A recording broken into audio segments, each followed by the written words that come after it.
സ്വഹിതാവേ, അത്യസംഘാഷ്ടപാടുന്ന മഹോന്നത ദൈവമേ, അവിടുന്ന് പരമപരിശുദ്ധനാണ്, നീതിമാനായ ദൈവവുമാണ്.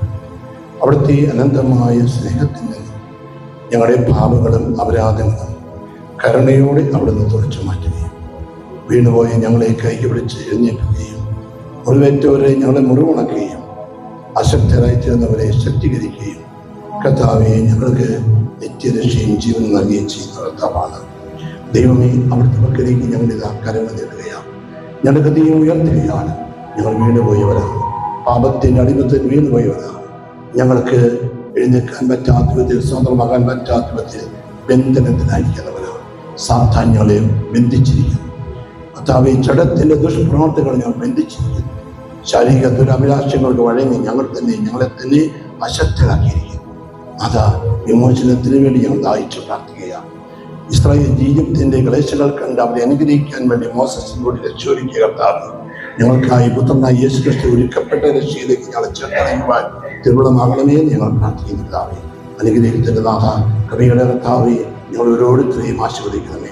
പരിശുദ്ധ അമ്മേ, പിതൃസന്നിധിയിലും പുത്രനായ യേശുവിന്റെ വക്കലും മളവാകുന്ന വിശുദ്ധാന്മാരുടെ വക്കലും അമ്മ ഞങ്ങൾക്ക് ഇപ്പോൾ മധ്യസ്ഥയായിരിക്കണമേ.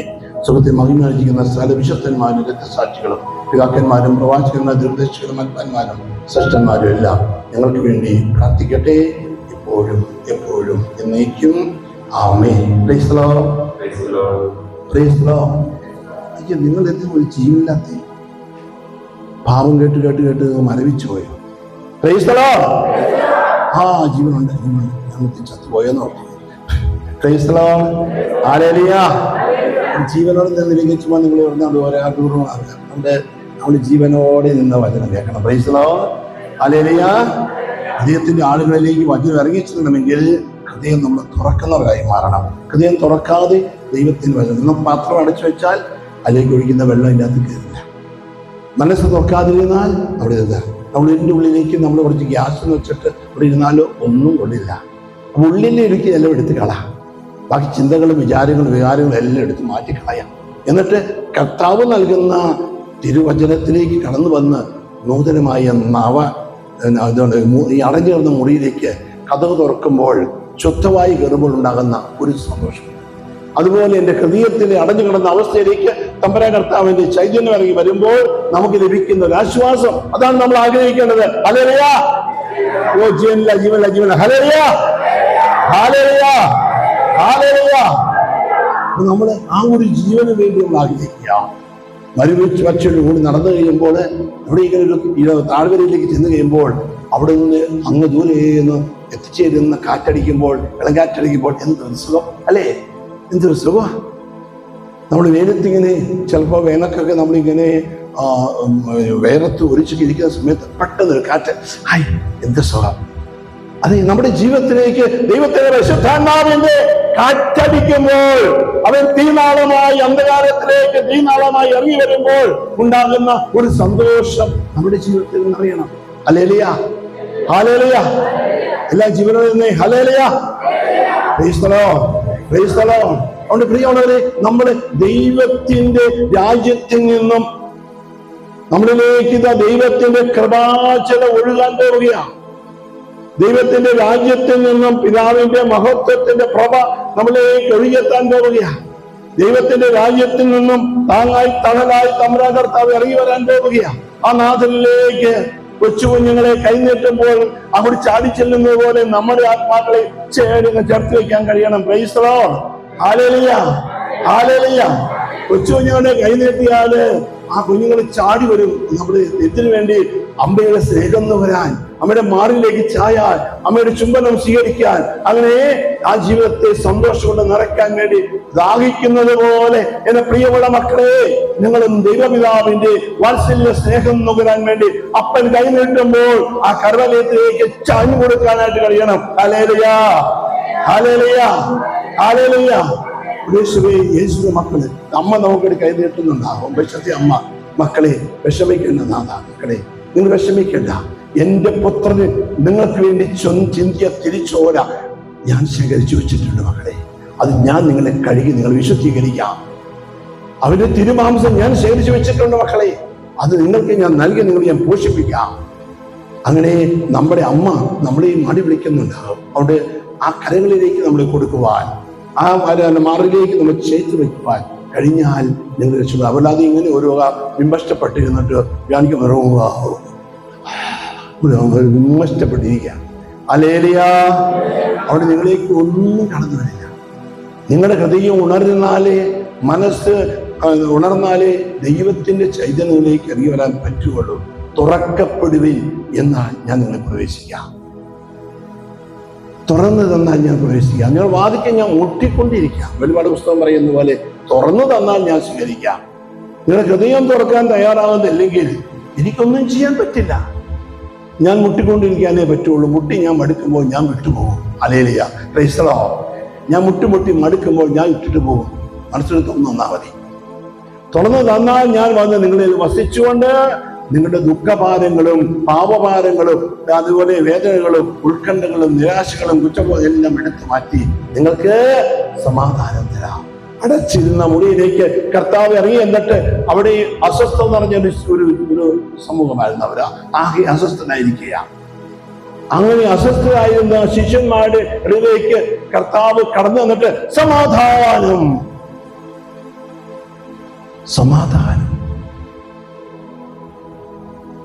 അവരാകെ അമ്പരന്ന് പോയി. എന്ത്? ഈശോ ഉയർത്തെഴുന്നേറ്റുന്ന മഗ്ദലന മറിയവും അതുപോലെ ലാസറിന്റെ സഹോദരൻ മറിയവും ഒക്കെ പങ്കുവെച്ചതായിട്ട് അറിയാവുള്ളൂ. പക്ഷേ ഞങ്ങൾക്ക് അനുഭവമായി മാറിയിട്ടില്ല. അങ്ങനെ 7 ദിവസം കഴിഞ്ഞപ്പോൾ അവരങ്ങനെ ഇരിക്കുമ്പോൾ ഇതാ പെട്ടെന്ന് തങ്ങളുടെ മുമ്പിലേക്ക് ഒരു വലിയ പ്രകാശം വന്നു വന്നിട്ട് ഇത് പറയുന്നു, നിങ്ങൾക്ക് സമാധാനം. നീ പ്രതീക്ഷിക്കാത്ത സമയത്ത്, നീ ഒരിക്കലും ചിന്തിക്കാത്ത സമയത്ത് ദൈവം നിങ്ങളിലേക്ക് ഇറങ്ങി വന്നിട്ട് പറയുന്നു, മകനെ മകളെ സമാധാനം. നീ അസ്വസ്ഥയാകണ്ട. നീ വീണുപോയോ? നീ താങ്ങിയെടുക്കാൻ ഞാൻ വന്നിരിക്കുക. നീ പാപത്തിൽ വീണുപോയോ? പാവം തന്നെ രക്ഷിക്കാൻ ഞാൻ വന്നിരിക്കുക. നിന്റെ ഹൃദയം ദുഃഖപൂരിതമാണോ? അത് മാറ്റി സന്തോഷം നൽകാൻ ഞാൻ വന്നിരിക്കുക. ആ വന്ന കർത്താവിനെ സ്വീകരിക്കണം. രാത്രിമേ കർത്താവ് എന്ത് ചെയ്തു? അവിടെ ഇടയ്ക്ക് വന്നിട്ട് എന്താ ചെയ്തേ? അവിടെ എന്നെ നിശ്വസിച്ചുകൊണ്ട് സമാശ്വാസത്തിന്റെ പരിശുദ്ധാത്മാവിലേക്ക് നിർവഹിച്ചു കൊടുത്തു. നിങ്ങൾ പരിശുദ്ധാത്മാവിനെ സ്വീകരിക്കുവേ, നിങ്ങൾ പരിശുദ്ധാത്മാവിനെ സ്വീകരിക്കുവേ. നിങ്ങളുടെ ദുഃഖം പോകട്ടെ, അസമാധാനം മാറട്ടെ, നിങ്ങളുടെ വേദനയെല്ലാം മാറിപ്പോട്ടെ, ഉത്കണ്ഠയെല്ലാം മാറിപ്പോട്ടെ. സമാധാനത്തിന്റെ ആത്മാവെ ഈ മക്കളിൽ ഒന്ന് നിറഞ്ഞിട്ട് ഇവിടേക്ക് ആശ്വാസവും സമാധാനവും കൊടുക്ക് എന്ന് കർത്താവ് യേശു ആത്മാവിനോട് പറഞ്ഞു. Hallelujah, hallelujah. എന്നിട്ട് അവരോട് പറഞ്ഞു, നിങ്ങൾ പേടിക്കണ്ട, നിങ്ങൾ ഞാൻ പാപമോചിക്കാൻ നിയോഗിക്കത്തക്ക വിധം നിങ്ങൾ ഞാൻ ഇതാ വിശുദ്ധീകരിച്ച് കഴിഞ്ഞിരിക്കുന്നു. ഹല്ലേലൂയ. പാപമോചനം നിങ്ങൾക്ക് നൽകാൻ സാധിക്കത്തക്ക വിധം നിങ്ങളുടെ പാപമെല്ലാം ഞാൻ മാറ്റിക്കളഞ്ഞ് നിങ്ങളെ വിശുദ്ധീകരിച്ചു കഴിഞ്ഞിരിക്കുന്നു. ഇതൊരു സന്തോഷത്തിന്റെ വാർത്തയാ. Praise the Lord, hallelujah. നാളെ ഈ ധ്യാനം കഴിഞ്ഞ് നിങ്ങൾ പോകുമ്പോൾ നിങ്ങളുടെ പാപത്തിൽ നിങ്ങൾ മോചിതരായിപ്പെട്ട് കഴിഞ്ഞു. ഈ അനേകരെ മക്കളെ, നിങ്ങളുടെ പാപങ്ങളോർത്ത് വിഷമിക്കേണ്ട, കർത്താവിലേക്ക് വരുവീൻ. ഞങ്ങളെ കർത്താവിനെ കണ്ടുമുട്ടി ഫിലിപ്പോസ് വിളിച്ചതുപോലെ, അന്ത്രയോസ് വിളിച്ചതുപോലെ നത്താന്യ നമ്മളും പോയി വിളിക്കാൻ പോവുകയാണ്. അനേകരെ കർത്താവിന്റെ ഈ കഥയിലേക്ക്, ഈ സമാശ്വാസത്തിലേക്ക്, ഈ രക്ഷയിലേക്ക് നമ്മളും നയിക്കുന്നു. Hallelujah, hallelujah. യേശുവിന്റെ പ്രിയമുള്ളവരെ, പാപത്തെ കുറിച്ച് നിങ്ങളെ ഹൃദയം കേട്ടുകഴിഞ്ഞു. അതിന് പേരിൽ നിങ്ങൾ ആകെ അസ്വസ്ഥരായിരിക്കുക. എന്തിനാ പാപത്തെ കുറിച്ച് നിങ്ങൾ അസ്വസ്ഥരാക്കുന്നത്? പാപം ക്ഷമിക്കുന്ന ഒരു കർത്താവ് നിന്റെ കൂടെ ഉള്ളത്, പാപമോചനം നൽകുന്ന കർത്താവ് നിങ്ങളുടെ മേലുള്ളത്, പാപപരിഹാരപരിയായി തന്നെ കൊടുത്ത് രക്ഷിച്ച കർത്താവ് നിന്റെ മക്കളുള്ളത്. നിന്റെ പാപങ്ങൾക്കെല്ലാം അവൻ ഇപ്പോൾ തന്നെ അതിന് പരിഹാരം ചെയ്ത് അതിന് ദൈവപിതാവിന്റെ മുമ്പില് കൃപയ്ക്ക് ഒരുക്കത്തിൽ വിളിച്ചിരിക്കുക നിങ്ങളെ ഓരോരുത്തരെ. പിന്നെ എന്തിനാ നിങ്ങൾ വിഷമിക്കുന്നത്? പിന്നെ എന്തിനു നിങ്ങൾ വിഷമിക്കണം? മോനെ, നിനക്ക് 10 ലക്ഷം രൂപ കടമുണ്ടോ? ഇതാ നിന്റെ ജ്യേഷ്ഠൻ ഒരു 10 ലക്ഷം രൂപ നിങ്ങൾക്ക് തരാൻ തരുമനസ്സായിരിക്കുന്നു. ഹല്ലേലൂയ, സന്തോഷിക്കുക, സന്തോഷിക്കുക. ആരോ പറഞ്ഞു, നിന്റെ അനിയനെ ഒത്തിരിയേറെ വിഷമിക്കുന്നു എന്ന് ആരോ അവിടെ കൂടെ ജോലി ചെയ്യുന്നവർ പറഞ്ഞു. ആ ചേട്ടൻ അങ്ങനെ ചിന്തിച്ചൊന്നുമില്ല. അനിയന് സുഖമായിരിക്കുന്നു, കുഴപ്പമൊന്നുമില്ല, ഞാൻ അവിടുന്ന് പോകുന്നല്ലോ, അപ്പൊ എൻ്റെ സ്വത്തും അവനോട് കൈകാര്യം ചെയ്യുന്നത്, അപ്പോൾ കുഴപ്പമൊന്നും ഇല്ല എന്ന് വിചാരിച്ചിരിക്കുമ്പോഴാണ് ഒരു കൂട്ടുകാരൻ വന്നിട്ട് പറയുന്നത്, നിന്റെ സഹോദരൻ ആകെ വിഷമിച്ചിരിക്കുകയാണ്, 10 ലക്ഷം രൂപ കടമുണ്ട്. അയ്യോ, എന്റെ ചേട്ടനെ എന്തിനാ വിഷമിക്കുന്നേ? അല്ല എൻ്റെ നീ എന്താ വിഷമിക്കുന്നേ എന്ന് പറഞ്ഞുകൊണ്ട് അപ്പം തന്നെ 10 ലക്ഷം രൂപ ഇങ്ങോട്ട് അയച്ചു കൊടുത്തു. സന്തോഷിക്കുക. ഹല്ലേലൂയ.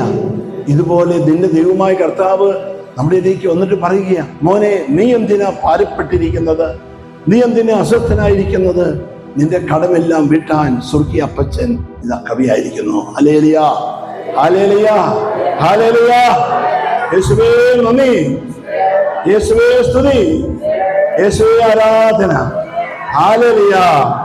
ഇത് പ്രിയമുള്ളവരെ, നമ്മള് ഇനിയും ഒരു പാപത്തിന്റെ മേഖല തന്നെ കാണാനാ പോകുന്നത്. അപ്പൊ അതിനു മുമ്പ് ഇപ്പോഴുള്ള വിഷമം മാറാതെ ഇനി അങ്ങോട്ട് വെക്കാൻ പറ്റാത്തത് കൊണ്ടാണ് ഞാൻ ഈ കാര്യം പറഞ്ഞത്. Price the Lord.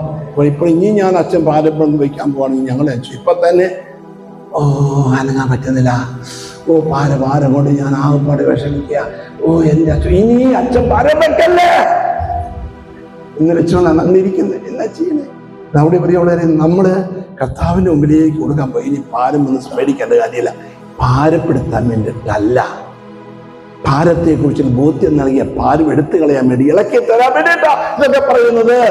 ഇളക്കി തരാൻ വേണ്ടിയിട്ടാ, അതെല്ലാം ഒന്ന് ഊറ്റിക്കളയാൻ വേണ്ടിയിട്ട്, അതൊന്ന് കൂട്ടി ഇളക്കി എല്ലാം എടുത്ത് കളഞ്ഞ് നിങ്ങളെ ശുദ്ധീകരിക്കാൻ വേണ്ടിയിട്ടാണ്. അല്ലാതെ നിങ്ങളുടെ പാപബോധമുള്ളവരാക്കി തീർത്ത് നിങ്ങളെ ഭാരപ്പെടുത്തി വിടാൻ വേണ്ടിയിട്ടല്ല ഞങ്ങളിപ്പോൾ സംസാരിക്കുന്നത്. പിന്നെയോ നിങ്ങളെ അതെല്ലാം ഒന്ന് ഇളക്കി പറച്ചെടുത്ത് നമുക്ക് ദൂരെ എറിയാൻ വേണ്ടിയിട്ട്, പാപങ്ങളെ നീ മലാക്കി പ്രവാചകൻ പറഞ്ഞ പോലെ ആളുകളുടെ ആഴിയിലേക്ക് നിന്റെ പാപങ്ങളെ ഒന്ന് വലിച്ചെറിയും. ഞാൻ ആഴിയുടെ ആഴങ്ങളിലേക്ക് വലിച്ചെറിയും. എന്നിട്ട് ഞാൻ നിങ്ങളെ സ്വതന്ത്രമാക്കും. നിങ്ങളെ ഞാൻ സ്വതന്ത്രമാക്കാൻ പോവുകയാണ്.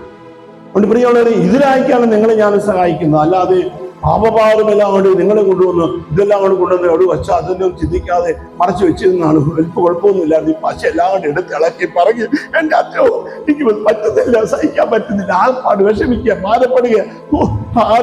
ഭാരം വീണ്ടും ഭാരപ്പെട്ട ഇവിടെ വന്നപ്പോഴേക്കും വീണ്ടും ഭാരം എടുത്തു വെക്കുന്നു. Price the Lord. Hallelujah, hallelujah. ഈശോയെ, പാപം എവിടെയുണ്ടോ അവിടെ സാത്താൻ അധികാരം സ്ഥാപിക്കും. പാപം പിശാചാണ്. അപ്പൊ നിങ്ങളിലെ ഈ പാപം ഇനി അവിടെ ഇരുന്നാൽ എന്ത് ചെയ്യും? പിശാചിന്റെ ആധിപത്യം പിന്നീട് വർദ്ധിച്ച് വരാൻ തുടങ്ങും. അതുകൊണ്ട് നിങ്ങൾ എന്ത് ചെയ്യണം? ആ പാപം എടുത്തു മാറ്റി സാത്താന്റെ ആധിപത്യത്തിൽ നിന്നും മോചനം നേടണം. Hallelujah, hallelujah. പാപം പിശാചാണ്. പാപം എവിടെയുണ്ടോ അവൻ അവന്റെ അധികാരോടെ സ്ഥാപിക്കും. അവൻ അവിടെ താവളമടിച്ചു വാഴും. സാത്താന്റെ സ്വഭാവമാണ്. ഇതറിയാവുന്നത് കൊണ്ടാണ് കർത്താവ് പറഞ്ഞത്, അവൻ നിന്റെ ഹൃദയത്തിൽ താവളമടിക്കാതിരിക്കാൻ വേണ്ടി ഞാൻ ദിവ്യകാരുണ്യനാഥനായി ഇറങ്ങി വന്ന് നിന്റെ ഹൃദയത്തിൽ താവളമടിച്ചിരിക്കും. അപ്പൊ അവൻ താവളമടിക്കുന്നവനാണെന്ന് അറിയാവുന്നത് കൊണ്ട് തന്നെയാണ് യേശു കുർബാനയായി തീർന്ന് നിന്റെ ഹൃദയത്തിലേക്ക് എഴുന്നള്ളി വന്ന് നിന്റെ ഹൃദയത്തിൽ താവളമടിച്ചിരിക്കുന്നത്. കൈയടിച്ച് മാത്രപ്പെടുന്നേക്ക്. Hallelujah, hallelujah, hallelujah. അതിനു വേണ്ടിയിട്ടാ യേശു കുർബാനയായി മാറിയത്. നിന്റെ ഹൃദയത്തിൽ അവൻ വരുമ്പോൾ, സാത്താൻ വരുമ്പോൾ അവിടെ കർത്താവ് ഇരിക്കുക. പിന്നെ അവൻ അടുത്തെടുക്കാൻ പറ്റില്ല. പക്ഷേ നീ അറിയാതെ പാവം വീണപ്പോൾ പാവം ചെയ്താൽ പിന്നെ പിശാചിന് അവിടെ വരാൻ പറ്റും. അതാണ് വേറെ പ്രശ്നം. പാവചിന്ത ഉണ്ടായാൽ പിശാചിന് കയറി വരാം. ആദത്തിന്റെയും ഹവ്വായുടെയും ജീവിതത്തേക്ക് സാത്താൻ കയറി വന്നത് എങ്ങനെയാണെന്നറിയാമോ? ഒരു ചെറിയ പൗരമ സ്നേഹത്തെ, എൻ്റെ മജ്ജയുടെ മാംസവും മാംസത്തിന് അസ്ഥിയുടെ അസ്ഥിയും എന്ന് പറഞ്ഞ് സ്വീകരിച്ച ജീവിത പങ്കാളി. അത്ര വലിയ കൂട്ടായ്മയാണത്. എല്ലാ ദിവസവും അവർ കൈക്ക് പിടിച്ച് രണ്ടുപേരോട് കൂടിയിട്ട് പഴം പറിക്കാനും അത് ശേഖരിക്കാനും ഒക്കെ പോകുന്ന ഒരു വലിയ കൂട്ടായ്മ. ഒരു ദിവസവും വൈകുന്നേരം ദൈവമായ കർത്താവ് വരും. രണ്ടുപേരും കൂടെ ഇറച്ചെന്ന് പിതാവിൻ്റെ അടുക്കൽ ചെന്ന് ഇങ്ങനെ കുശലപ്രസവം പറഞ്ഞ് സന്തോഷിച്ചിരിക്കുന്ന നല്ലൊരു കൂട്ടായ്മ. അങ്ങനെ ഇരിക്കുന്ന സമയത്ത് ഒരു ദിവസം രാവിലെ അതും ഹവ്വായും എഴുന്നേറ്റ് കഴിഞ്ഞപ്പോൾ അവർ രാവിലെ വഴി നടക്കാൻ വേണ്ടി പഴം ശേഖരിക്കാൻ പോകാൻ തുടങ്ങുക. അപ്പോൾ ആദം പറഞ്ഞു, നമുക്കിന്ന് ആ വടക്കേ ഭാഗത്തേക്ക് പോകാം. എന്നാലും ഞാൻ നേരെ പോയപ്പോഴേ പഴുക്കാറായിരിക്കുന്ന നല്ല പഴങ്ങൾ ഒത്തിരി ഞാൻ കണ്ടു. നല്ല പഴങ്ങൾ, നല്ല രസമുള്ള പഴങ്ങളാണ്. ആയിക്കോട്ടെ, വെള്ളം വരാതെ കേട്ടോ, ഇട്ട് തരാനില്ല. അപ്പം അങ്ങനെ നല്ല പഴങ്ങൾ അവിടെ ഞാൻ കണ്ടു. അതുകൊണ്ട് നമുക്ക് അങ്ങോട്ട് പോയി ആ പഴങ്ങളൊക്കെ പറിച്ച് തിന്ന് നമുക്കിന്ന് സന്തോഷിക്കാം. അന്നേരം ഹവ്വ പറഞ്ഞു, നമുക്കിന്നേ തെക്കേ വശത്തേക്ക് പോകാം. അതിനൊരു തെക്കേ അയ്യോ, ഞാനും മിഞ്ഞാന്ന് പോയപ്പോൾ അവിടെ ഒത്തിരി പഴം കണ്ടു, അവിടെ അതിനേക്കാളും നല്ലതാണ്, ഈ പറഞ്ഞേക്കാൾ വലിയ പഴം അവിടെ ഉണ്ട്, അതുകൊണ്ട് നമുക്കിന്ന് അങ്ങോട്ട് പോകാം. ഇനി നീ മിനിഞ്ഞാന്ന് കണ്ട പഴമല്ലടി, അത് പഴുത്തു പോയി കാണും, അതുകൊണ്ട് ഫ്രഷായി കിട്ടുന്നത് ഞാൻ കണ്ടതാ, അവിടെ നമുക്ക് ഇങ്ങോട്ട് പോകാം. കെട്ടിയം പറഞ്ഞു. അവൾ പറഞ്ഞേ, അല്ല അങ്ങോട്ട് പോകാൻ നോക്കാം, അങ്ങോട്ട് പോകാം. അത് രണ്ടുപേരും തമ്മിൽ ഒരു അഭിപ്രായ വ്യത്യാസം, ഒരു കെട്ടായി നിന്നാ, ഒരു ഹൃദയത്തിൽ നിന്നാ തമ്മിൽ ഒരു അഭിപ്രായ വ്യത്യാസം. എന്നാൽ അവസാനം കെട്ടിയവൻ പറഞ്ഞു, ആദം പറഞ്ഞു, ഞാൻ വലത്തേക്കേ ഉള്ളൂ. അപ്പോൾ എന്ത് ഭാര്യ പറയണം? എന്നാൽ നിങ്ങൾ തീരുമാനം എടുത്താലേ ഞാനും അങ്ങോട്ട് വന്നേക്കാം എന്ന് പറയേണ്ട ഭാര്യ എന്ത് ചെയ്തു? നിങ്ങൾ വടക്കേക്ക് പൊക്കൂ, ഞാൻ തെക്കേക്ക് പോകുള്ളൂ. അങ്ങനെ രണ്ടായി പിരിഞ്ഞു പോയി. അപ്പോൾ പിശാച് നോക്കിയപ്പോൾ ഇവരുടെ ജീവിതത്തിൽ വിടവുണ്ടായിരിക്കുന്നു, ഇപ്പം കയറാൻ സമയമുണ്ടാകും. അപ്പോൾ ഇവിടെ ഇങ്ങോട്ട് പോയി പർദീസായിലേക്ക് അങ്ങ് പോയി. അവിടെ ചെന്നപ്പോഴേക്കും ആദം കൂടെ ഇല്ലല്ലോ, ആലോചന ചോദിക്കാൻ ആരുമില്ലല്ലോ. അവൻ ഒരു പാമ്പിൻ്റെയും കൃഷി കയറി വന്ന് അവളെ പ്രലോഭിപ്പിച്ച് ആ പഴം തിരിച്ച് പാവം ചെയ്യിച്ചു. എവിടെ വിടവ് ഉണ്ടാകുന്നുവോ അവിടെ ക്ഷുദ്രജീവികൾ കയറിയിരിക്കും. വീട്ടിൽ എവിടെയെങ്കിലും വിടവുണ്ടെങ്കിൽ അവിടെ ക്ഷുദ്രജീവികൾ കയറിയിരിക്കും. അന്ധകാരത്തിൻ്റെ ജീവികൾക്ക് വേണ്ടത് വിടവുകളാണ്, കയറിയിരിക്കാനുള്ള വിടവുകൾ. അടുത്തിൻ്റെ ജീവിതത്തിന് എവിടെയെങ്കിലും വിടവുണ്ടാക്കിയിട്ടുണ്ടോ? ദൈവമായുള്ള ബന്ധത്തിൽ വിടവുണ്ടാക്കിയിട്ടുണ്ടോ? ഞായറാഴ്ച പള്ളി പോക്ക് നീ വേണ്ടാന്ന് വെച്ചിട്ട് വിടവുണ്ടാക്കിയിട്ടുണ്ടോ? നിന്റെ ഭാര്യ ഭർത്തൃ ജീവിതത്തിൽ വിടവുണ്ടാക്കിയിട്ടുണ്ടോ? നിന്റെ മക്കളോട് ഉത്തരവാദിത്വം നിർവഹിക്കാതെ സ്വാർത്ഥത തേടി നീ പോയിട്ടുണ്ടോ? ഇന്ന് അവിടെ ഞാൻ ചായക്കട നിച്ച് നല്ല കാപ്പി കുടിക്കാം, വീട്ടിൽ നല്ല പുട്ടുമൊക്കെ ഉണ്ടാക്കി വെച്ചിട്ടുണ്ട്, അതിന് എന്ന് നീ പൊട്ട് തന്നെ കഴിക്കുന്നേ, അതുകൊണ്ട് എനിക്ക് അങ്ങനെ ചിന്തിച്ചാൽ വിടവുണ്ടായി. നിന്നെപ്പോലെ നിന്റെ ഭാര്യയും നിന്റെ മക്കളും നിന്നെപ്പോലെ ഒരുപോലെ രുചി അനുഭവിക്കേണ്ടവര്. അങ്ങനെയെങ്കിൽ അവിടെ ഉടപ്പാം, അല്ലെങ്കിൽ ചായക്കടയിൽ നിന്ന് എടി ഇന്ന് നീ ഒന്നും ഉണ്ടാക്കണ്ടേ, നമുക്ക് ഒരുമിച്ച് ഞാൻ ചായക്കടയിൽ നിന്ന് നല്ല സാധനം മേടിച്ചു തരാം, നമുക്ക് ഒന്നിച്ച് കഴിക്കാം എന്ന് പറയാത്ത ദുഷ്ട ഇതിനുമേൽ പിശാച് കയറിക്കൂടും. പിശാച് കയറിക്കൂടും. അവിടേക്കാ പിശാച് കയറിക്കൂടുന്ന വഴികള്. ഞാൻ തന്നിഷ്ടമായൊരു കാര്യം ചെയ്യാൻ പോവാ, ഞാനൊരു ബിസിനസ് പോവാ, അത് കൂട്ടുകാരന്മാരൊക്കെ ആയിട്ട് ആലോചിച്ചു, ഭാര്യയുമായിട്ടൊന്നും ആലോചിച്ചിട്ടില്ല, പറഞ്ഞിട്ടുമില്ല. പിന്നെ കുറേ നാൾ കഴിഞ്ഞപ്പോഴാണ് ഭാര്യ അറിയുന്നത്, അവ ചേട്ടായി എന്തൊരു ബിസിനസ് തുടങ്ങിയത്. ഞാനോ തുടങ്ങി, എന്നൊന്നും പറഞ്ഞില്ലോ. നിങ്ങൾ വരേണ്ട ആവശ്യമുണ്ടോ? നിങ്ങൾ വരേണ്ട ആവശ്യമുണ്ടോ? ഞാൻ അങ്ങയുടെ ഭാര്യയല്ലേ. ആ ഭാര്യയാണ് നീ രണ്ടാമത്തെ കാര്യം നടനായില്ല, നീ അതിൻ്റെ കാര്യം നോക്കിയാൽ മതി. അങ്ങനെ ആ ബിസിനസ് അങ്ങ് പൊട്ടിപ്പോയി. കാരണം ഭാര്യയുടെ അനുഗ്രഹമില്ലെങ്കിൽ അവർക്ക് ബുദ്ധിശക്തിയും വിവേകശക്തിയും തമ്പുരാൻ പ്രത്യേകം കൊടുത്തിട്ടുണ്ട്. മറുവശം കാണാനുള്ള കഴിവ് അവിടെ കൊടുത്തങ്ങനെ. അട്ടക്കണ്ണ് കാണാനുള്ള കഴിവ് പെണ്ണുങ്ങൾക്കാണ്. ആണുങ്ങൾക്ക് അട്ടയുടെ പോട്ട് പൂച്ചക്കണ്ണ് പോലും കാണാൻ കഴിയില്ല. അതുകൊണ്ട് പ്രിയമുള്ളവരെ, അത് നമ്മൾ വിനിയോഗിക്കാതെ വരുമ്പോൾ നിന്റെ ജീവിതത്തിൽ പരാജയമുണ്ട്. ആ ബിസിനസ് അങ്ങ് പൊട്ടി. അപ്പോൾ എന്ത് ചെയ്തു? എടി നിന്റെ അവിടെ ഇരിക്കുന്ന ആഭരണമൊക്കെ നാട്ടിൽ എന്നാടി അതെനിക്കൊരു ആ ബിസിനസ് മെച്ചപ്പെടുത്താൻ വേണ്ടിയിട്ട് ഇച്ചിരി പൈസ മുടക്കേണ്ടത് പൊട്ടിക്കിടക്കുന്ന. പക്ഷെ നുണ പറഞ്ഞ ഭാര്യ കയ്യിൽ നിന്ന് അവിടെ ഇരുന്ന സാധനവും അവിടെ ശരീരം കിട്ടിയ സ്വർണ്ണവും എല്ലാം കൂടെ കൊണ്ടുപോയി വേറൊരു ബിസിനസ് ആരംഭിച്ചു. ഈ നുണ പറഞ്ഞുണ്ടാക്കിയതല്ലേ, അതും പൊട്ടി.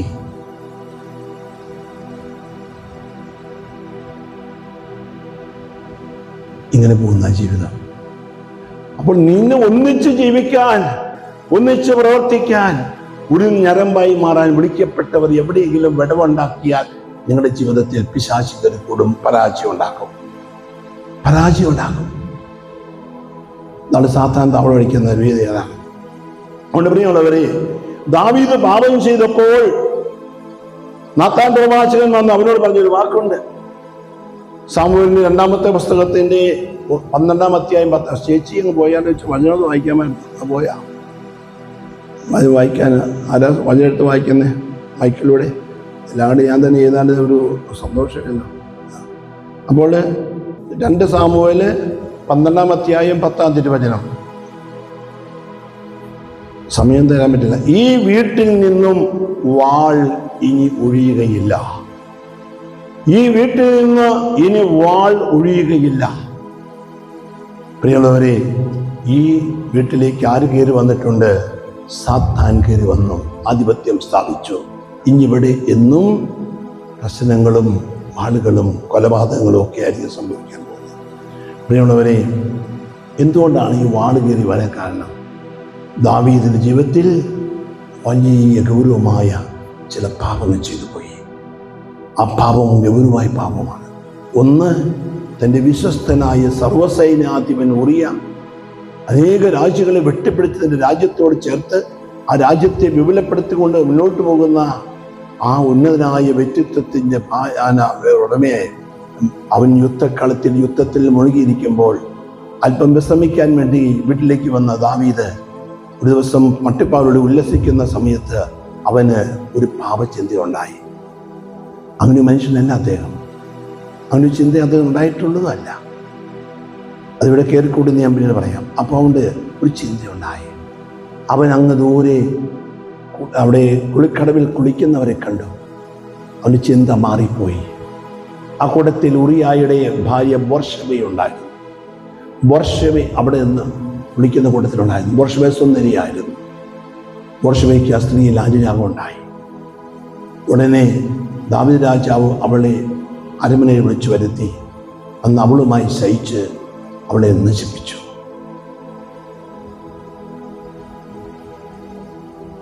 പ്രിയമുള്ളവരെ, ആ ബന്ധത്തിൽ അവൾ ഗർഭിണിയായി. ദാവീദ് ആകെ തകർന്നു. എന്ത് ചെയ്യാൻ പറ്റും? ഇങ്ങനെയൊന്നും പ്രതീക്ഷിച്ചില്ല. പെട്ടെന്ന് അങ്ങനെ സംഭവിച്ചു പോയി. ഇനി ഞാൻ എന്ത് ചെയ്യും? ഉറിയായെ അവൻ വരുത്തി.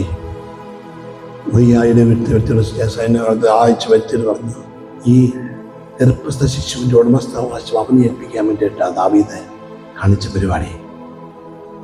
ദാവീദ് പറഞ്ഞു, നീ പോയി വീട്ടിൽ പോയി വിശ്രമിക്കുക. അപ്പോൾ വിശ്വസ്തനായ ഉറിയ പറഞ്ഞു, മഹാരാജാവേ, യുദ്ധം നിൽക്കുന്ന സമയത്ത് അങ്ങ് ആകെ അസ്വസ്ഥനായിരിക്കുന്ന എൻ്റെ രാജാവ് അസ്വസ്ഥനായിരിക്കുമ്പോൾ ഞാൻ വീട്ടിൽ പോയി സൂഹിക്കുന്നത് ഒരിക്കലും ശരിയല്ല. എത്രയോ വിശ്വസ്തനാണ് യൂറിയ എന്ന സർവ്വസൈന്യാധിപൻ. എത്രയോ നിഷ്കളങ്കനാണ് ആ മനുഷ്യൻ. ഈ ഒരു സമയത്ത് വന്നിട്ട് ഒരു ദിവസം ഭാര്യ ഒരുമിച്ച് ജീവിക്കാനായിട്ട് ആവശ്യപ്പെട്ടിട്ട് അനുവാദം കിട്ടിയിട്ട് അതുപോലും എനിക്ക് വേണ്ട, എനിക്ക് അതിന് വേണ്ടത് എൻ്റെ രാജ്യമാണ്, അങ്ങ് എൻ്റെ യജമാനനായ രാജാവേ, അങ്ങയുടെ സന്തോഷമാണ് എനിക്ക് വരുന്നത് എന്ന് പറയുന്ന ഒരു മനുഷ്യൻ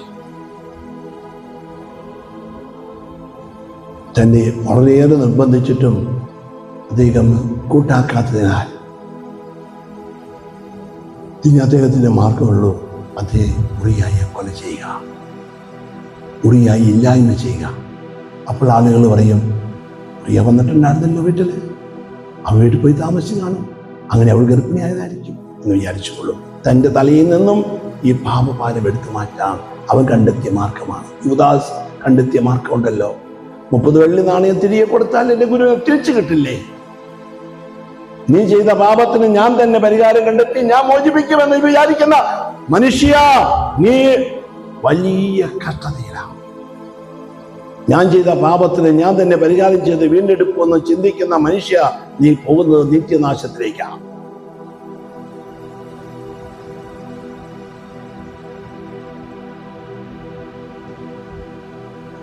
അവിടെ അദ്ദേഹം എന്ത് ചെയ്തു? തൻ്റെ ഉപസൈന്യാധിപനെ വിളിച്ചു പറഞ്ഞു, ഉറിയാക്ക് മദ്യം കൊടുത്ത് അവനെ ഉന്മത്തനാക്കിയ ശേഷം ഏറ്റവും മുൻനിരയിൽ അവനെ നിർത്തിയ ശേഷം സൈന്യങ്ങളെല്ലാം പിന്മാറുക, ശത്രുക്കൾ വന്ന് അവനെ വെട്ടി വീഴ്ത്തി അവനെ ഇല്ലായ്മ ചെയ്യട്ടെ. വിശ്വസ്തനായ ഉറിയായെ മദ്യലഹരം കൊടുത്ത് അവനെ ചതിവിൽ സൈന്യങ്ങളെ വെട്ടി വീഴ്ത്താൻ ഇടയാക്കി. ഒരേ പാപമാണ്.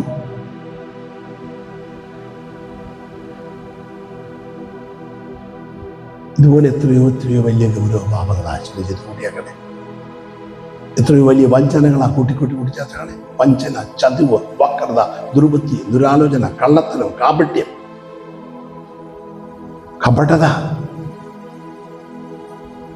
മാലാഖയുടെ വേഷം അണിഞ്ഞുകൊണ്ട് ചെയ്യുന്ന പ്രവൃത്തികൾ, ഇതൊക്കെ എവിടെ പോയി തീർക്കും നമുക്ക്? അപ്പോൾ പ്രിയമുള്ളവരെ, ഇവിടെ സാത്താൻ്റെ മാർഗമായ ഉറിയായി അങ്ങനെ നഷ്ടപ്പെടുത്തി. പക്ഷേ ഉറിയായുടെ വർഷമേ കുഞ്ഞുണ്ടായി. അതിന് മുമ്പ് തന്നെ നാഥാൻ പ്രവാചകൻ വന്ന് അവനെ കുറ്റപ്പെടുത്തി. ഭാവം കൊടുത്തു. ദാവീദ് വസ്ത്രത വെച്ചു, വെണ്ണീറിലിരുന്നു, ഭാവത്ത് വേഗം ചെയ്തു. പക്ഷേ എത്ര വലിയ പാപമായതുകൊണ്ട് അവൻ്റെ വെണ്ണീരിൽ കൊണ്ടോ അനുതാപ കണ്ണീർ കൊണ്ടോ ആ പാപം മായ്ക്കപ്പെടുന്നതായിരുന്നില്ല. അത്ര ഗൗരവമായത്.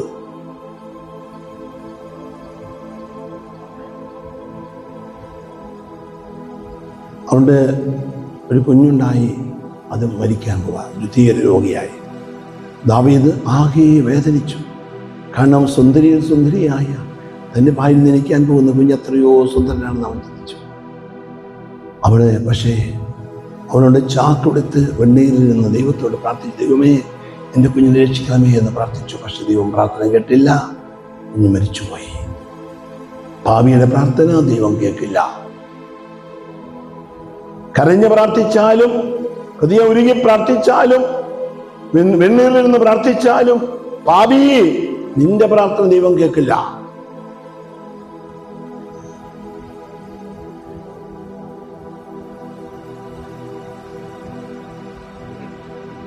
പക്ഷെ ദാവീദിന് മനസ്സിലായി, തമ്പുരാൻ എന്നെ ശിക്ഷിച്ചതാ, ഞാനത് ഏറ്റുവാങ്ങാൻ തയ്യാറാണ്. അവനപ്പം തന്നെ മരിച്ചു എന്ന് കേട്ടപ്പോൾ രാജ്യവസ്തുവിൽ അണിഞ്ഞ് കുടിച്ച് നല്ല മോഗ്നത്തിനായി വന്ന് കുഞ്ഞിൻ്റെ സംസ്കാര ശുശ്രൂഷകൾ നടത്തി. ആൾക്കാരിൽ ചിന്തിച്ചു, എന്ത് അതൊരു ഭ്രാന്ത് പിടിച്ചോ? രോഗിയായിരുന്നപ്പോൾ ചാക്ക് വസ്ത്രം ധരിച്ചിരുന്ന അവൻ ഇതാ കൊച്ചു മരിച്ചപ്പോൾ സന്തോഷത്തിൽ വസ്ത്രം അണിഞ്ഞ് നിൽക്കുന്ന എന്തുകൊണ്ട്? ദാവീദ് പറഞ്ഞു, എനിക്ക് ഭ്രാന്തൊന്നും പിടിച്ചിട്ടില്ല. എൻ്റെ ദൈവത്തിനു മുമ്പ് ഞാൻ കരഞ്ഞ് പ്രാർത്ഥിച്ചു എൻ്റെ കുഞ്ഞിനെ രക്ഷിക്കാൻ വേണ്ടി. എൻ്റെ ദൈവം അതെനിക്ക് തന്നില്ല, ദൈവം തന്നല്ലേ, ദൈവം എടുത്തു, ദൈവത്തിൻ്റെ ഇഷ്ടത്തിന് വഴങ്ങുന്നു, ഞാൻ അവൻ്റെ ഹിതത്തിന് വഴങ്ങുന്നു. ഇത്രയൊക്കെ പുണ്യമൊക്കെ ഉണ്ടായിരുന്നു, പക്ഷേ പ്രയോജനം ഉണ്ടായില്ല. പ്രിയമുള്ളവരെ, അദ്ദേഹത്തിൻ്റെ ജീവിതത്തിൽ പിന്നീട് ദുരിതങ്ങളുടെ കഥകളാണ് കാണുന്നത്. ഈ പറയുന്ന ബോർഷമയിൽ നിന്നുണ്ടായ അബ്സലോ, അല്ല ബോർഷമയിൽ നിന്നുണ്ടായ താമാർ, ഉണ്ടായ ഇതാ ഷോർമല്ല അബ്നോൻ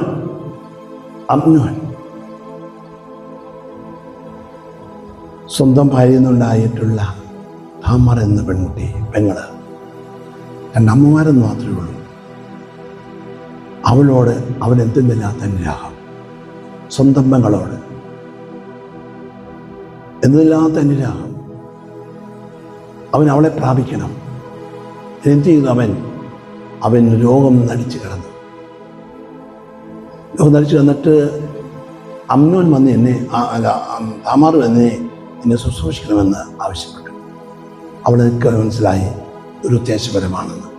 അവൾ തയ്യാറായില്ല.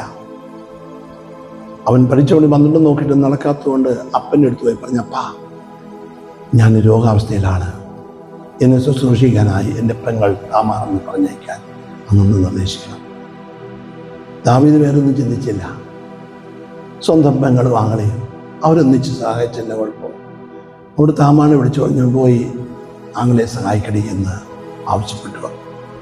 അവളെ സഹായിക്കാൻ ചെന്നപ്പോൾ അവൻ അവളെ വികാരങ്ങൾ നിറഞ്ഞവളായി കെട്ടിപ്പിടിച്ച് ബലാത്സംഗം ചെയ്ത് അവളെ നശിപ്പിച്ചു.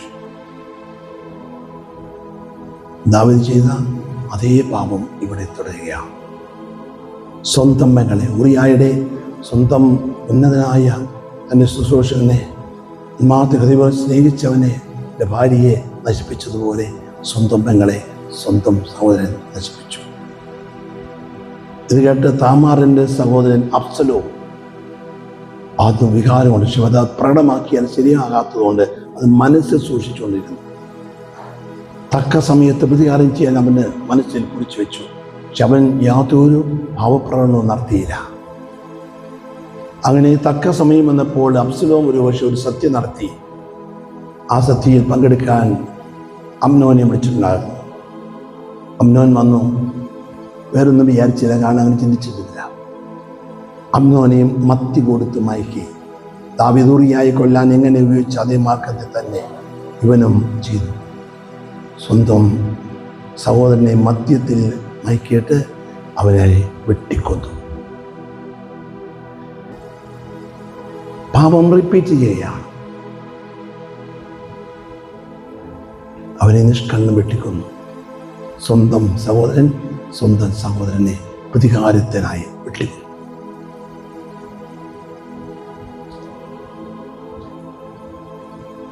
സോളമൻ മറ്റൊരു രാജമകനാണ് സോളമൻ എത്രയോ നല്ലവനാണ്.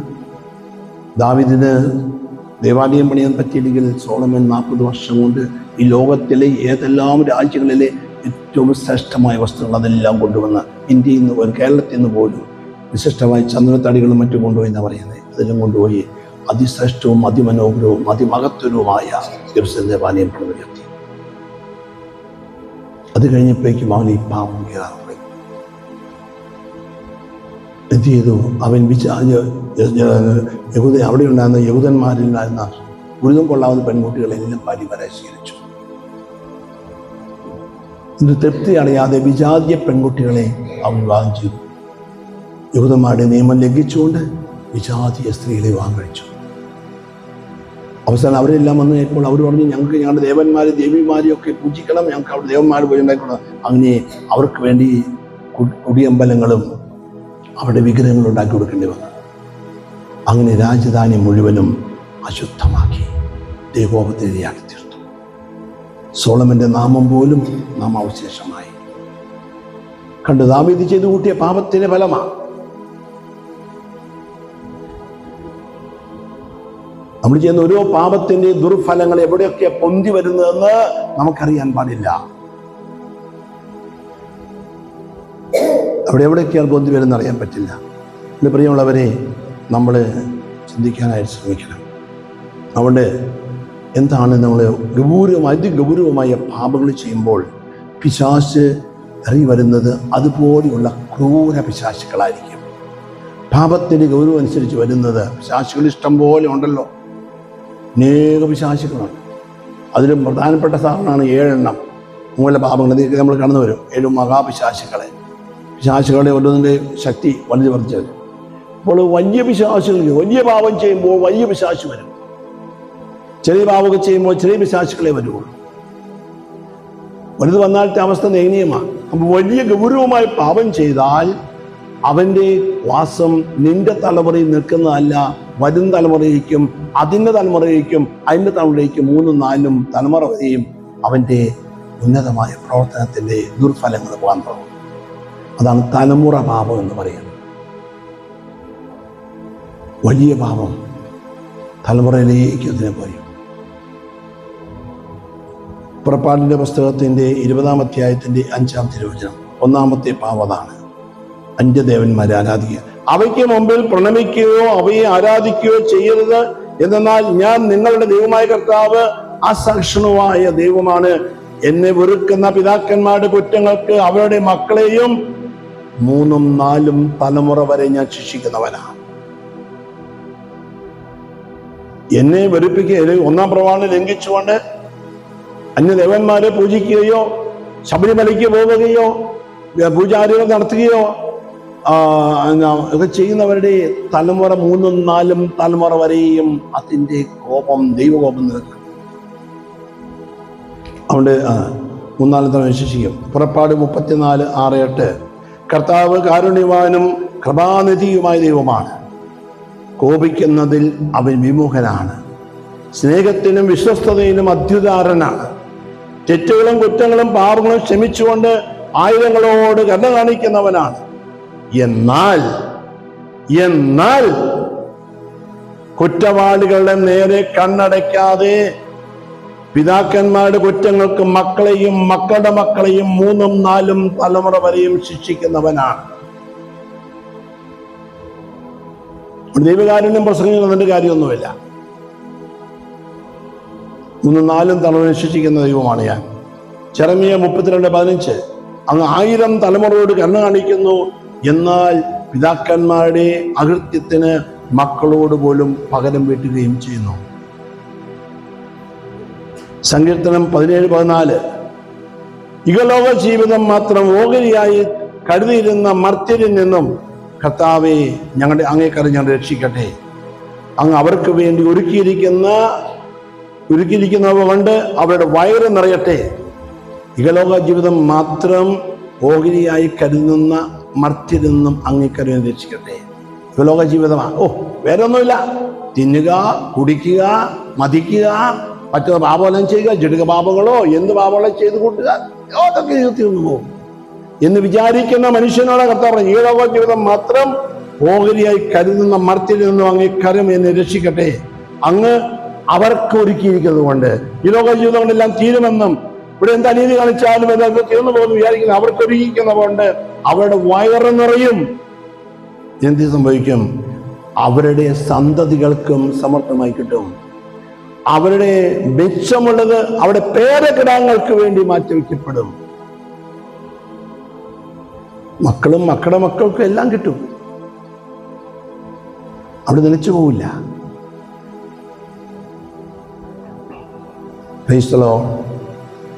അറിയുന്ന കുട്ടനാടിക്ക് പോയാൽ മതി. അന്ന് വലിയ സമ്പന്നമായിട്ട് ലോക്കൽ കുടുംബമുള്ള ഇന്ന് ചെറ്റക്കുള്ളിൽ പോലെ കിടക്കുന്ന കാണാൻ പറ്റും. ചെയ്തുകൂട്ടിയ മഹാപാപത്തിന്റെ ഫലങ്ങളാണ്. അനേകരെ ബണ്ടിലേക്ക് മറ്റൊക്കെ ഒന്നൊടുക്കി, ബണ്ടിന് ബലം പ്രയോഗിക്കാൻ വേണ്ടി ഒന്നൊടുക്കി ബണ്ട് നിറച്ചവനൊക്കെ ഇന്ന് അവൻ്റെ വീടൊക്കെ കിടക്കുന്നത് കണ്ടാൽ മതി.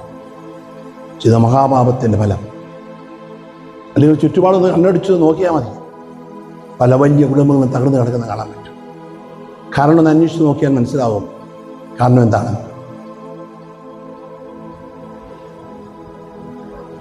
യെശയ്യാ പ്രവാചകന്റെ പുസ്തകം 14:21 പിതാക്കന്മാരുടെ അകൃത്യ നിമിത്തം മക്കൾ വധിക്കപ്പെടട്ടെ. അവർ എഴുന്നേറ്റ് ഭൂമി കൈവശമാക്കുകയും ഭൂമുഖം നഗരങ്ങളുണ്ട് നിറയ്ക്കുകയും ചെയ്യാതിരിക്കാൻ വേണ്ടി. അന്യായമായി സമ്പാദിച്ചവരുടെ മക്കളൊക്കെ ഇനിയും അന്യായം ചെയ്ത് സമ്പാദിക്കാൻ വേണ്ടിയിട്ടാണ്. എന്താണ്? വെളിപാടിന്റെ പുസ്തകം 2:22-23 ഇതാ ഞാൻ അവളെ രോഗശൈലിയിലേക്ക് തള്ളുന്നു. ഇതല്ലേ പലരുടെയും അവസാനം സംഭവിക്കുന്നത്? രോഗശൈലിയിലേക്ക് തള്ളുന്നു. അവളുടെയുമായുള്ള വേഴ്ചയെ പറ്റി അനുദപിക്കുന്നില്ലെങ്കിൽ അവളോട് കൂടെ വ്യഭിചാരം ചെയ്യുന്നവരെയും വലിയ ഞെരുക്കത്തിലേക്ക് ഞാൻ എറിയും. അവളെ തള്ളുന്നത് കണ്ടിട്ട്, അവിടെ രോഗാവസ്ഥ കണ്ട്, അവിടെ അവസ്ഥ കണ്ടിട്ട് നീ പശ്ചാത്തപിക്കുന്നില്ലെങ്കിൽ നിന്നെയും അതേ അവസ്ഥയെ ഞാൻ എറിയും.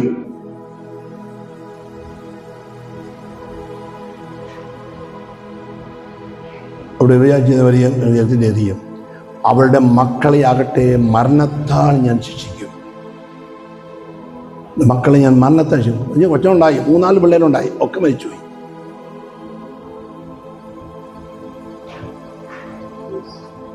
വാഴുന്നില്ല. എൻ്റെ പ്രിയമുള്ളവരെ, നോക്കണം. നമ്മൾ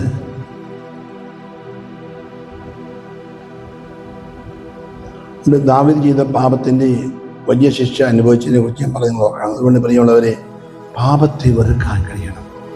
പാപമുള്ള ശരീരം തന്നെ നിന്റെ വഴിക്ക് എതിരായി തടയുന്നു. പാപമുള്ള ശരീരം തന്നെ നിന്റെ വഴിക്ക് നിനക്ക് എതിരായി തീരും. പാപം ചെയ്ത ശരീരം നിനക്കെതിരായി തീരും. പ്രിയമുള്ളവരെ, തിന്മ എവിടെയുണ്ടോ അവിടെ സാത്താനത്തുകാർ ഏറ്റെടുക്കും. നമ്മൾ കൊണ്ട് പോവില്ല, മറ്റെവിടെയും കൊണ്ടുപോകും. 3-4 തലമുറയെ ശിക്ഷിക്കുക. അതുകൊണ്ട് ഗൗരവമായി നമ്മുടെ കഴിഞ്ഞ പോലെ പാപങ്ങളെ ഓർത്ത് പശ്ചാത്തപിക്കാനായി കഴിയട്ടെ. നിങ്ങളുടെ പാപം മാത്രമല്ല, നിങ്ങളെ പൂർവികർ ചെയ്തു പോയ പാപങ്ങളാണ്. അപ്പോൾ നിങ്ങൾ ഒരു വിഷയം ചോദിച്ചേക്കാം, അച്ചോ എസെക്കിയേൽ പ്രവാചകന്റെ പുസ്തകത്തിൻ്റെ 18-ാം അധ്യായം വായിച്ചിട്ടില്ലേ? അച്ഛൻ ഇങ്ങനെയൊക്കെ പ്രസംഗിക്കുന്നത് എന്തുകൊണ്ടാണ്? അപ്പൻ മുന്തിരി നിന്നും മക്കളുടെ പല്ല് പൊളിച്ചു എന്നുള്ള വഴി ഇനി ഒരിക്കലും ഇസ്രായേൽ കേൾക്കപ്പെടുകയില്ല. അപ്പൻ്റെതുപോലെ മക്കളുടെ ജീവനും എൻ്റേതാണ്. അതുകൊണ്ട് പിതാക്കന്മാരുടെ പാപങ്ങൾക്ക് ഞാൻ മക്കളെ ശിക്ഷിക്കില്ല. ഇതല്ലേ അച്ചു പറഞ്ഞേക്കണേ? അല്ലേ? അച്ഛന്മാരൊക്കെ അങ്ങനെയാണ് പറഞ്ഞേക്കണേ. പിന്നെ പിറവിക്കൊള്ളൻ്റെ അടുത്തേക്ക് കർത്താവ് വന്നിട്ട് എന്നാ പറഞ്ഞു വെച്ചു, ഇവന് അന്ധനായി നിന്ന് ആരുടെ പാവം നിമിത്തമാണ് ഈശോയെ, ഇവൻ്റെ പാവമോ ഇവൻ്റെ മാതാക്കളുടെ പാവമോനോ? ഈശോ പറഞ്ഞു, ഇവൻ്റെ സമയത്തോളം ഇവൻ അന്ധനായി തീർന്നിരിക്കുന്നത് ദൈവമൊത്തം പ്രണമാകാൻ വേണ്ടിയിട്ടാണ്. അപ്പം അങ്ങനെ ഇല്ലെന്ന് ഈശോ പറഞ്ഞു. ഇല്ലെന്ന് ഈശോ പറഞ്ഞില്ല. ഇല്ലെന്ന് ഈശോ പറഞ്ഞു. പാവം ഇല്ലെന്ന് പറഞ്ഞു? ഇല്ല. അങ്ങനെ ഒരു വന്നാൽ ഈശോ അസന്നിന്റെ പറയും, അങ്ങനെ ചിലപ്പോൾ അങ്ങനെ പൂർവ്വപാപമൊന്നുമില്ല മക്കളെ, അത് പേടിക്കേണ്ട കാര്യമൊന്നുമില്ല, ഞാൻ പാവം പരിഹാരം ചെയ്യുമ്പോൾ എല്ലാം മാറ്റപ്പെടുമെന്ന് കർത്താവ് പറഞ്ഞോ? ഇല്ല. ഇവനെ സംബന്ധിച്ചോളം ഇവൻ എന്തായിരിക്കുന്നത് എൻ്റെ മഹത്വം പ്രകടനം അങ്ങനെയിട്ട ഇവനെ മാത്രം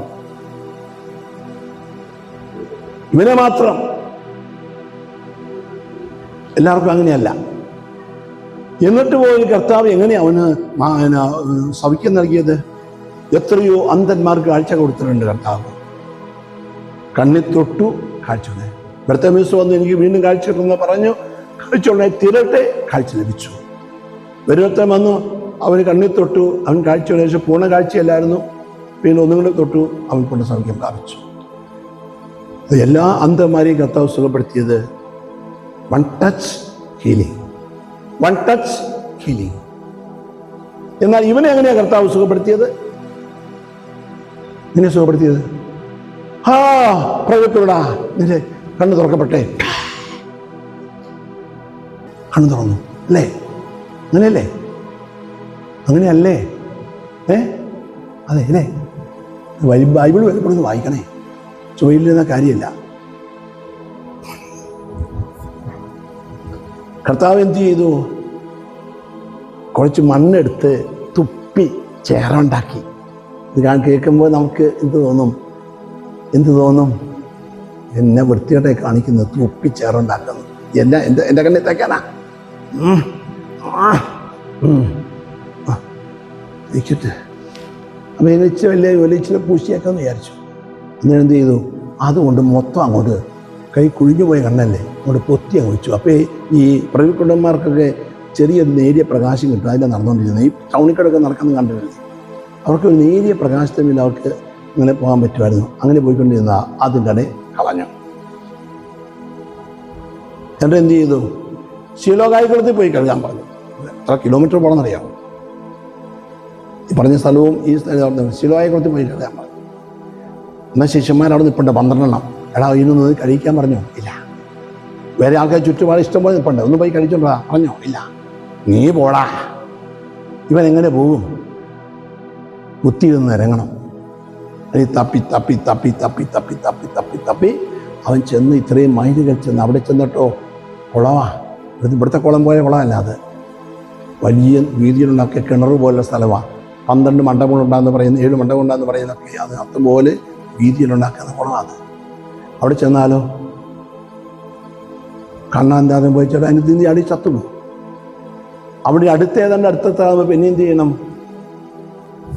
ഇങ്ങനെ കുത്തി നിന്ന് ഇറങ്ങണം. കുയ്യായോ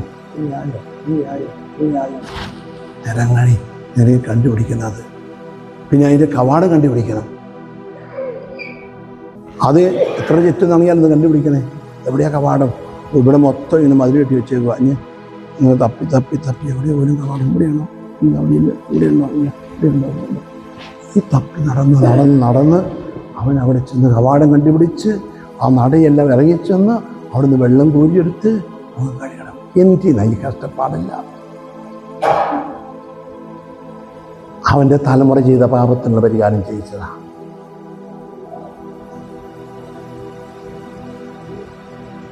അവൻ്റെ തലമുറ ചെയ്ത പാപത്തിനുള്ള പരിഹാരം ചെയ്യിച്ചതാണ്. എന്താണ് സൗഹൃദം? തള്ളവാത രോഗി വന്നപ്പോൾ ആദ്യം പാവമോചനം കൊടുത്തു, എന്നിട്ടാണ് അവന് തള്ളവാത രോഗം മാറ്റി കൊടുത്തത്. ഇവന്റെ ആദ്യം തലമുറ പാവം മാറ്റി കളഞ്ഞിട്ടാണ് അവന് സൗഖ്യം കൊടുത്തത്.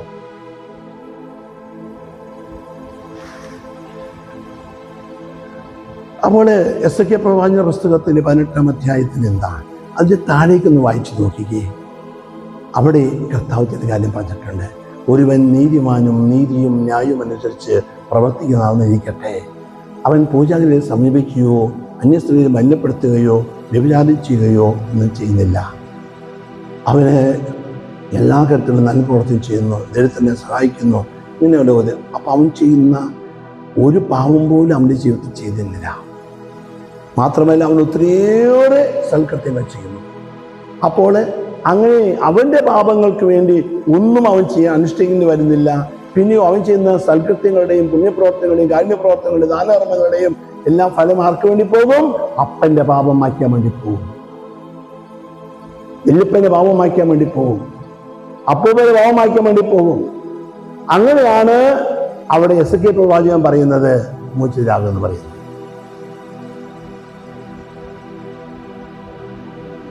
അല്ലാതെ അപ്പനെ പോലെ തന്നെ മകനും ജീവിച്ചിട്ട് അവിടെ ഒരു വാവ് കേൾക്കില്ല എന്ന് പറഞ്ഞാൽ നടക്കില്ല. ചില കുടുംബങ്ങൾക്ക് രക്ഷപ്പെടുന്ന അങ്ങനെയാ.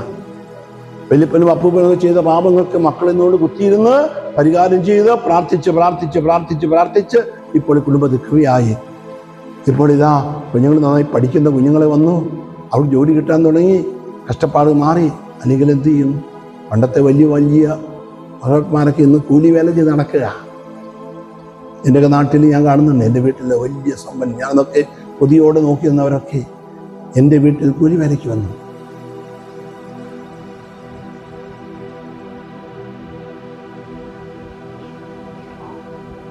പണമുണ്ടായിരുന്നപ്പോൾ അങ്ങോട്ട് കളിച്ചു. ശരിക്ക് അനീതിയും വഞ്ചനയും അവരെൻ്റെ അതിർത്തിക്കല്ല് മാറ്റലും അവൻ്റേതായി പിടിച്ചു പറിക്കലും അനീതി കാണിക്കലും എല്ലാം കാട്ടിക്കൂട്ടി ഉണ്ടാക്കി. ഇന്നിപ്പോൾ അവസ്ഥ ഇതാ. പരിഹാരം ചെയ്ത് മക്കൾ ബോധ്യം കിട്ടിയത് അവിടെ സ്മൃതിയാണ് വന്ന് കൂടിയപ്പോൾ കാര്യം പറഞ്ഞ് ബോധ്യപ്പെടുത്തിയപ്പോൾ പരിഹാരം ചെയ്ത് ഇപ്പോൾ കെട്ടഴിഞ്ഞു. ഇപ്പോൾ ഇതാ മക്കളെല്ലാം നിലയിലേക്ക് എത്താൻ പോകുന്നു. ഇതാ കുടുംബം രക്ഷപ്പെടാൻ പോകുന്നു. ദൈവം കാരണവാനാണ്. മാപ്പിരുന്നാൽ പരിഹാരം ചെയ്ത് കർത്താവിൻ്റെ കണ്ണീരുടെ എൻ്റെ അപ്പൻ്റെ പാപം ക്ഷമിക്കണമേ. 5 ആനുകൂല്യങ്ങളുണ്ടല്ലോ. അജ്ഞതയാൽ ചെയ്തു പോയത് എൻ്റെ അപ്പൻ ചെയ്തു പാപങ്ങൾ എൻ്റെ കർത്താവ് അപ്പൻ്റെ അജ്ഞത കൊണ്ട് ചെയ്തു പോയതാണ്. അപ്പ അതുകൊണ്ട് എൻ്റെ സോയി അപ്പ എൻ്റെ അപ്പനോട്, എൻ്റെ വല്യപ്പനോട്, എൻ്റെ അപ്പൂപ്പനോടൊന്ന് ക്ഷമിക്കണമേ പിതാവേ. എൻ്റെ വല്യപ്പനോ എൻ്റെ അപ്പനും എൻ്റെ അപ്പൂപ്പനും ചെയ്തു പോയ പാപങ്ങൾ അവിടെ പരപ്രേരണയാൽ ചെയ്തു പോയ പാപങ്ങളാണ്. അല്ലെങ്കിൽ അന്നത്തെ സാഹചര്യവശാൽ ചെയ്തു പോയ പാപങ്ങളാണ്. അന്ന് പലതരത്തിൽ അടിമത്തം ഉണ്ടായിരുന്നു. യജമാനൻ പറഞ്ഞു ചെയ്തു, അല്ലെങ്കിൽ രാജാവ് അല്ലെങ്കിൽ മറ്റോ ഒന്ന് ചെയ്തു, ഞങ്ങൾക്ക് അതിൽ വേറെ മാർഗമില്ല. അങ്ങനെ അടിമത്തത്തിൽ അല്ലെങ്കിൽ മദ്യത്തിൽ ലഹരി ചെയ്തു പോയതാ, അല്ലെങ്കിൽ മറ്റേതിനത്തിൽ ലഹരി ചെയ്തു പോയതാ. അടിമത്തം ചെയ്തു പാപങ്ങൾക്ക് മാപ്പുണ്ട്. ഇത്ര ഗൗരവ പാപമെന്ന് അറിയാൻ പാടില്ലായിരുന്നു. അന്ന് കുഞ്ഞുങ്ങളൊക്കെ ഉരുക്കിക്കളഞ്ഞു. അനേക സ്ത്രീകളെ മിഡ്വൈഫായി പോകുന്നവരെല്ലാം മിഡ്വൈഫ് ആകുന്നത് മാത്രമല്ല, ഗർഭമലസെന്ന മരുന്ന് കൊടുത്ത് ഗർഭമലസിപ്പിച്ച പല അനേക സ്ത്രീകളുണ്ട്. മാന്യ സ്ത്രീകൾ അനേക കുഞ്ഞുങ്ങളെ നശിപ്പിച്ചതുള്ളമാർ. ആ കുടുംബം ഇന്ന് തകർന്ന് തരിപ്പണമാകുമ്പോൾ മക്കള് കണ്ണീര് വാർത്ത് കരയുകയാണ്. എൻ്റെ അമ്മൂമ്മ ചെയ്തു പോയ പാപങ്ങൾക്ക് വലിയ ഒത്തിരിയേറെ കുഞ്ഞുങ്ങളെ ഉരുക്കി കളഞ്ഞിട്ടുണ്ട് മരുന്ന് കൊടുത്ത്. ഞാൻ അനുഭവത്തിൽ പശ്ചാത്തലിക്കുന്ന കർത്താവ്, എന്റെ വല്യമ്മയ്ക്ക് അറിയില്ലായിരുന്നു ഇത്രയും ഗൗരവ പാപമാണെന്ന് അറിയില്ലാത്തതുകൊണ്ട് ചെയ്തു പോയതുകൊണ്ട് എന്റെ വല്യമ്മയ്ക്ക് മാപ്പ് നൽകാമേ എന്ന് കൊച്ചുമോള് പ്രാർത്ഥിച്ചാൽ നിന്റെ പ്രാർത്ഥന കേട്ട് ദൈവം മാപ്പ് നൽകി നിന്റെ കുടുംബത്തെ ദൈവം അനുഗ്രഹിക്കും.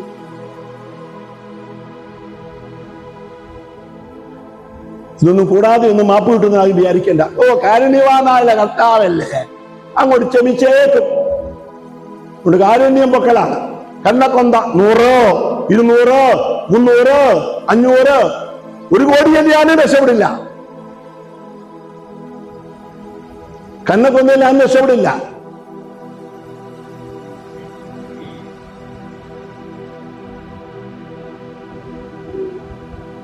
നീ പാപം ഏറ്റു പറഞ്ഞ പാപം ക്ഷമിക്കും. പാപം ക്ഷമിക്കാൻ പാവമാകുവാനുള്ള ഏകമാർക്കും പാപം ഏറ്റു പറയാം. നിന്റെ ആയാലും നിന്റെ അപ്പൻ്റെ ആയാലും നിന്റെ വല്യപ്പൻ്റെ ആയാലും അപ്പൂപ്പൻ്റെ ആയാലും പാവം ഏറ്റു പറഞ്ഞ് പാവം മാപ്പ് ചോദിക്കുക. എന്നാലേ പിശാചിന്റെ പിടിയിൽ നിന്ന് മൊഴികൾ നോക്കി പറ്റുള്ളൂ. കർത്താവ് അനുവദിന് വേണ്ട കാര്യം, കർത്താവ് നീതിമാനാണ്. കാരുണ്യത്തെക്കാൾ വലുത് നീതിയാണ്. കാരുണ്യം നീതിയുടെ താഴെ നിൽക്കുന്നതാ. സ്നേഹം നീതിയുടെ താഴെ നിൽക്കുന്നതാ.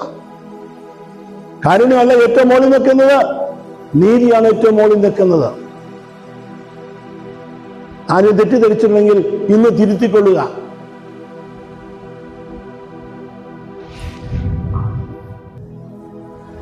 നീ നീതി പ്രവർത്തിക്കാൻ തുടങ്ങിയാൽ പാപം ചെയ്തോ പരിഹാരം ചെയ്യുന്നത് നീതിയാണ്. പരിഹാരം ചെയ്തോ, നിന്റെ പാപം കർത്താവ് ക്ഷമിക്കും. നീ പാപം ചെയ്തോ, അനുദപിക്കണം. അനുദപിച്ചോ, കർത്താവ് പാപം ക്ഷമിക്കും. അതാ നീതി. അത് വേറെ മാർഗമൊന്നുമില്ല.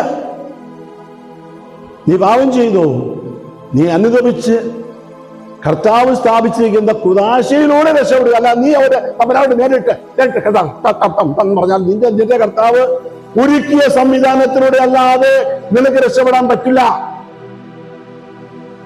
കർത്താവ് ഒരുക്കി വെച്ച സംവിധാനത്തിലൂടെ അല്ലാതെ, കർത്താവ് ഒരുക്കിയ രക്ഷയുണ്ട്. കാൽവരി കുരിശിൽ യേശുവിന്റെ രക്ഷ, ആ രക്ഷകളിലൂടെ അല്ലാതെ ഒരു വ്യക്തിക്ക് രക്ഷപ്പെടാൻ പറ്റില്ല.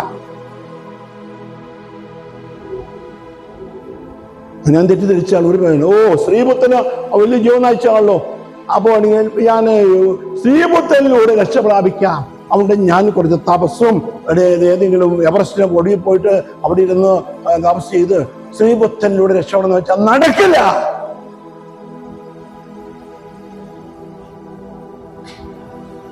മാനവ രക്ഷയ്ക്ക് വേണ്ടി ഒരേ ഒരു നാമമേ ഉള്ളൂ, അത് കർത്താവായ യേശുവിന്റെ നാമമാണ്. മാനവ രക്ഷയ്ക്ക് വേണ്ടി ഒരു പരിഹാര ബലിയേ ഉള്ളൂ, അത് യേശു ക്രിസ്തുവിന്റെ പരിഹാര ബലി മാത്രമാണ്.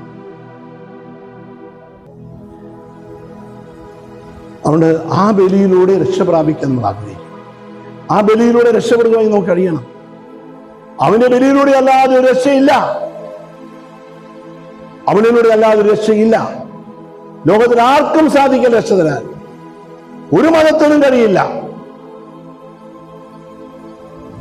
വിജാതീയനാണെങ്കിൽ നീതിമാനായി ജീവിച്ചാൽ അവന് സ്വർഗത്തിൽ പോകാം. അത് ഹൈന്ദവനായാലും മുസൽമാനായാലും ഹിന്ദു ഏത് ജാതിക്കാരനായാലും അവൻ നീതിമാനായി ജീവിച്ചിട്ടുണ്ടോ അവൻ സ്വർഗത്തിൽ കയറി പോകും. പിന്നീട് ആ ക്ലാസ്സിൽ വരാം. എത്ര വലിയ പാപം ചെയ്ത് നരകത്തിൽ കിടക്കാൻ ആർക്കും ലോകാവസ്ഥാനത്തിന് മുമ്പായിട്ട് നീ പ്രകാരം ചെയ്താൽ അവർക്ക് കയറിപ്പോകാം സ്വർഗത്തിലേക്ക്. അതുകൊണ്ട് നരകത്തിൽ പോയതിൻ്റെ പേരിൽ ആരും നശിച്ചു പോകുന്ന ആരും വിചാരിക്കല്ല. ഇന്നത്തെ നരകം അന്ത്യവിധി വരെയുള്ള നരകം മാത്രമാണ്. നിത്യ നരകം അന്ത്യവിധിക്ക് ശേഷം കർത്താവ് ഒരുക്കി തള്ളുന്ന സ്ഥലമാണ് നിത്യനരകം. അവിടെ പോയാൽ പിന്നെ രക്ഷപ്പെടാൻ പറ്റില്ല. ഇന്നത്തെ നരകം എന്ന് പറയുന്നത് അന്ത്യവിധി വരെ മാത്രമുള്ള നരകമാണ്. അവിടുന്ന് രക്ഷപ്പെടും. ഒരു ക്ലാസ്സിൽ വേണമെങ്കിൽ ഇവൻ്റെ എടുക്കാൻ നോട്ട് ഞാൻ അയച്ചു തരാം. അച്ഛനെല്ലാം പൊട്ടിച്ചെടുത്തുണ്ട്. ക്ലാസ്സിലെടുക്കാൻ പറ്റിയിട്ട് നിങ്ങൾ പറഞ്ഞാൽ മതി, ഞാൻ എൻ്റെ ക്ലാസ്സിൽ അയച്ചു തരാം. ഞാൻ ഇല്ലാത്തതൊന്നും പഠിപ്പിക്കില്ല. അതുകൊണ്ട് പ്രിയമുള്ളവർ, അതുകൊണ്ടാണ് ഞാൻ പറഞ്ഞത്, നിന്റെ പൂർവികർ ചെയ്തു പോയ പാപങ്ങൾ അജ്ഞതയാലാണെന്നും സഹജവശാൽ ചെയ്തു പോയതാണെന്നും പരപ്പേരനെ ചെയ്തു പോയതാണെന്നും കർത്താവെ അടിമതി ചെയ്തു പോയ പാപങ്ങളാണെന്നും കർത്താവെ ഇത് ഗൗരവബോധമില്ല ചെയ്തു പോയ പാപങ്ങളാണെന്നും ദൈവം മുമ്പിൽ ഏറ്റു പറഞ്ഞിട്ട് ആ പാപങ്ങൾക്ക് ഓരോന്നോരോന്നും കർത്താവിന് മാപ്പ് അപേക്ഷിച്ചാൽ നിന്റെ കർത്താവ് ആ പാപം ക്ഷമിക്കും. അതോടെ അവർക്ക് വിമോചനം നരകത്തിൽ നിന്ന് കിട്ടും. പിന്നെ ഒരു കുഴപ്പമുള്ളത്, അവിടെ പാപഭാരവും നീക്കാൻ നീ ശ്രമിക്കണം. കാരണം നിങ്ങളൊക്കെ മിഖാൽ മാലകയാണല്ലോ ആത്മാക്കളെ രക്ഷയെ കൊണ്ടുപോകുന്നയാൾ. മിഖാൽ മാല പടത്തിൽ നിങ്ങൾ 2 പടമുണ്ട്. ഒന്ന് പിശാചിനെ കുത്തിക്കൊല്ലുന്ന ഒരു പടം, 2 ഒരു ത്രാസ് കൊണ്ട് അതിൻ്റെ ത്രാസ് വെട്ടുന്ന ഒരു രൂപം. അപ്പോൾ ഒന്ന് വെട്ടുന്നത്, 2 കുത്തുന്നത്. മിഖാൽ മാല 2 രൂപങ്ങളാണ് ഉള്ളത്. അതിനകത്ത് 2 രൂപത്തിനകത്ത് ഒരു ത്രാസുണ്ട്. ആ ത്രാസ് എന്ന് പറയുന്നത് ആ ത്രാസ് നേരെ നിൽക്കുമ്പോഴാണ് ഈ വെട്ടലും കുത്തലും നടക്കുന്നത്.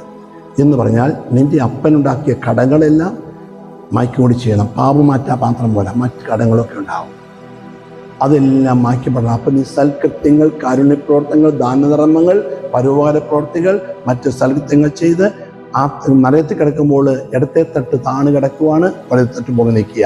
ആ വലത്തെ തട്ടിലേക്ക് നീ ചെയ്യുന്ന സൽകൃത്യങ്ങളുടെ, കാരുണ്യപ്രവർത്തനങ്ങളുടെ, ദാനധർമ്മങ്ങളുടെ എല്ലാം നിശ്ചയം ചെയ്യുമ്പോൾ മറ്റേ തട്ടു എന്ന് സൂചി നേരെ ആയാൽ മിഖായിൽ മാലാഖ വാളുമായി ഇറങ്ങി അവൻ ബന്ധിച്ചിരിക്കുന്ന മുഴുവനും ശക്തികളെ വെട്ടി വീഴ്ത്തി അവൻ്റെ കെട്ടുകളെല്ലാം പൊട്ടിച്ചു കളഞ്ഞ് അവൻ അവിടെ നിന്ന് വെട്ടിക്കൊണ്ടുവരും.